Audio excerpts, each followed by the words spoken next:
of Robin Hood. I took the money, and mind you, this does not excuse it, but from drug dealers that took it from parents, very poor people in this county. That money, regardless of what the state and what the media has claimed in the past years of a gambling problem and that money being used for gambling, was used when there was a tree planted in the name of the Shelton boys. It's at the entrance of Western High School to the left as soon as you pull in. Nobody could pay for that tree. Nobody offered to pay for that tree. A drug dealer did. But no paper trail showed Reeder had supported a single cause.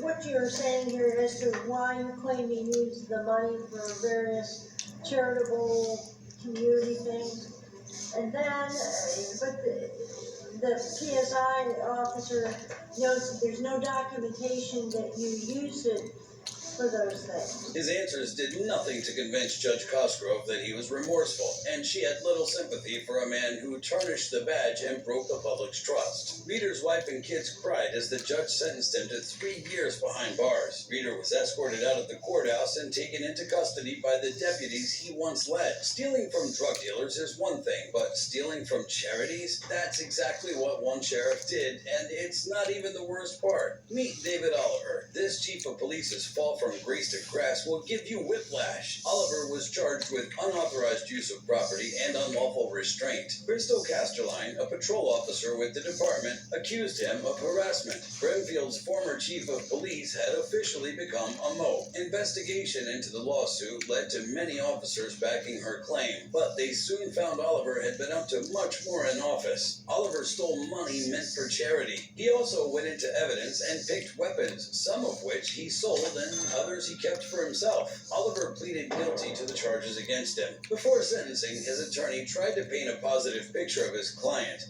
Mr. Oliver, as I think everybody in this room knows, served the township of Brimfield first as a police officer and later as a chief. He served approximately 10 years as the chief of police.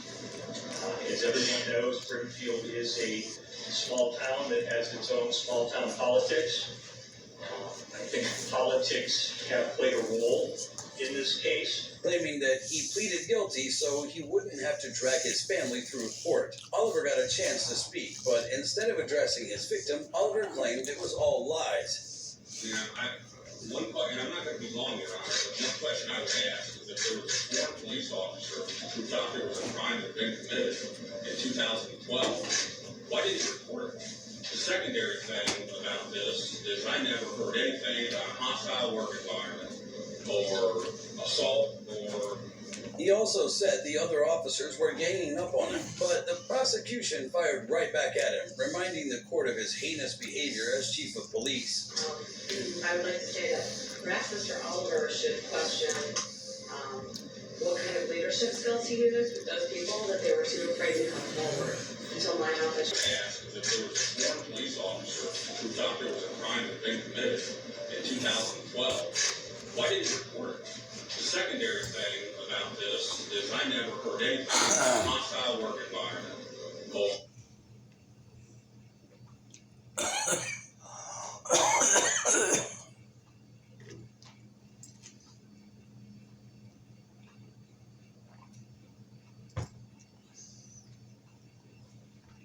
He also said the other officers were ganging up on him, but the prosecution fired right back at him, reminding the court of his heinous behavior as chief of police. I would like to say that perhaps Mr. Oliver should question what kind of leadership skills he used with those people that they were too afraid to come forward until my office showed up to investigate. And people were more than happy to tell us about his crappy, horrible, deplorable behavior. He makes no apologies today. He has no remorse for what he put those people through. It's astounding, Your Honor. Officer Casterline finally got a chance to face the man who made her life miserable for close to 2 years. I was so eager to learn and felt so unsure about what to do at times. Looking back, I can understand the frustration and the resentment my supervisors must have felt.